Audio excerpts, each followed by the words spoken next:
السلام عليكم. ازيكم عاملين ايه؟ كل سنة وانتم طيبين. بما ان احنا داخلين على العيد، فان شاء الله هناخد حاجة كده في البيت وعلى مهلنا خالص وننضفها علشان ما نحسش بالضغط، وان احنا كركبنا الحاجة من حوالينا.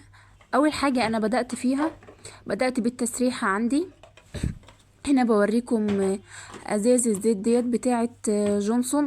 انا مش برميها، بستخدمها، بحط فيها زيت، زيت للشعر او زيت زيتون، بستخدمه برضو للبشرة. المهم ان انا بعمل لها اعادة تدوير.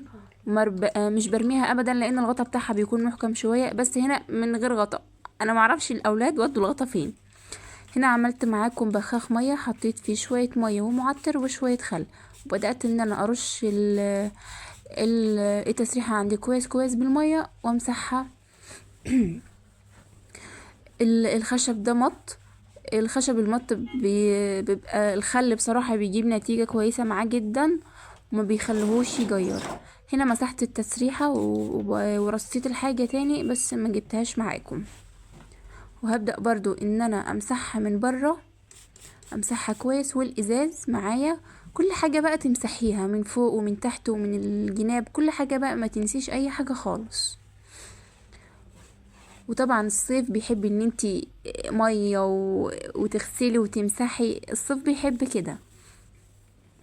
هبدأ ان انا امسحها كويس، وهرجع المفرش بتاعي، والفازة برضو همسحها كويس وهحطها في مكانها. اللهم اغفر لنا وارحمنا يا رب. هنا برضو بوريكم دي كان العلب ديت كان فيها مخمرية للجسم. انا برضو مش برميها وبستخدمها. كل حاجة من الحاجات ديت بصراحة انا مش برميها، كل حاجة بعمل لها اعادة تدوير وبرجع تاني استخدمها. وانتوا برضو اعملوا كده، هتستفادوا كتير. النهاردة صحينا من النوم على خبر ان في زلزال. الحمد لله الحمد لله ان احنا ما حسناش بيه. ايوه، كل واحد ما حسش بالزلزال يحمد ربنا، لان دي بتكون نعمة. الناس اللي بتحس بالزلزال ديت يعني ربنا يكون معاهم. في ناس بيحصل لها مضاعفات، خوف، رهبة، دوخة. انما احنا الحمد لله الحمد لله، انا واحدة من الناس ما حسيتش بيه. الحمد لله. يا رب احفظنا، يا رب يا رب يحفظنا من الكوارث، يا رب يا رب يا رب. عايزه اقول لكم ان انا والله العظيم ما بستخدمش اي مكياجات خالص، بس طبعا انتوا عارفين ان معظم البنات بتحب الحاجات ديت. حتى لو انت مش هتستخدميها، برضو بنحب ان احنا نجيبها. ما تعرفيش ليه، هي عادة كده، يعني عادة ان الحاجات ديت خاصة بينا احنا نجيبها. حتى لو انت مش بتستخدميها برضو بنجيبها.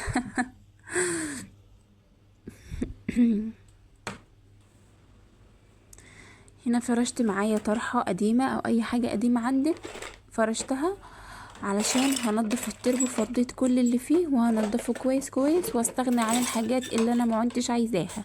في كراكيب كده ما تعرفيش انت احتفظت بيها ليه، ولو رميتيها تفتكريها وتبقي انت عايزاها، انما طول ما هي موجودة قدام منك، لا انا مانيش عايزاها وما بتجيش ناحيتها خالص. اول ما بترميها بيجي لها 50,000 حاجة، ما تعرفيش ليه، بس هي كده، هي فطرة في البني ادم، سبحان الله.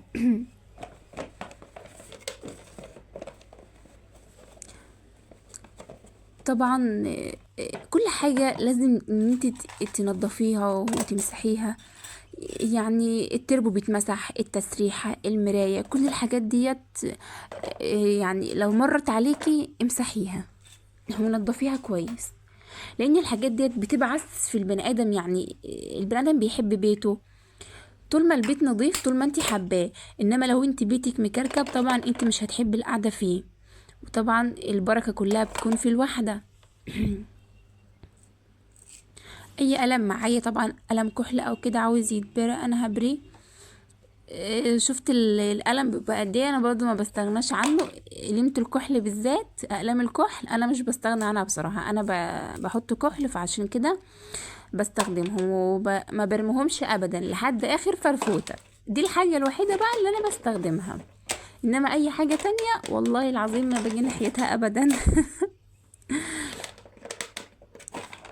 قليل قوي لو لقيت واحدة طالعة من بيتها من غير ميك اب. دلوقتي احنا في زمن كل البنات يعني حاجة كده، يعني حاجة كده، يعني ربنا يرحمنا برحمته، دايما طالعين بميك اب وبرفانات وحاجات من دي. ربنا يهدي، ربنا يهدي يا رب.